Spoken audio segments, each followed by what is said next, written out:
বিড়ি যারা খাইতেছি হেরা ভাবতেছি আমরা ঠিকই আছি বাজান। বিড়ির মধ্যে যে 4টা আলামত আছে ব্যক্তি জাহান্নামের আলামত।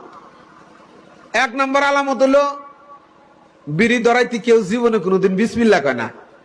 আমি মেলা পুরান বিড়ি খাই না লাগরে হাতে হইস করে দেখছি ভাই। জামাতে যখন আইসে কয় বাবা 40 বছর ধরে টানি।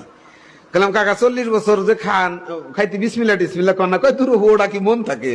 ওটা মনে থাকে না জিনিস। কয় খালি এ মাথায় মাথায় ফু দিয়ে ওবি ধরাই আর কি।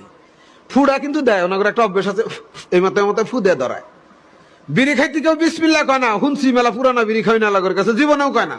ওই জাহান্নামে ঢুকতেও বাবা কেউ বিসমিল্লাহ কব না, যে বিসমিল্লাহির রহমানির রহিম ঢুকলাম আর কি, আল্লাহ নিয়ামতের একটা জায়গা ঢুকলাম, জীবনেও কব না, মানে ওটা মনেই থাকবো না। বিড়ি খাইতে আগুন লাগে, জাহান্নামের মধ্যে আগুন আছে। বিড়ি টান দিলে ধোঁয়া বাইরে হয়, জাহান্নামের মধ্যে ধোঁয়া আছে। 4 নম্বর, বিড়ি টানার শেষে কেউ জীবনে কোনদিন আলহামদুলিল্লাহ কয় না, যে আলহামদুলিল্লাহ সমস্ত প্রশংসা আল্লাহ তোমার, তুমি যে আমার ছোসরা বন্ধ ঠেকানোর সুযোগ দিলা। কয় কি ভাই জীবনে কেউ?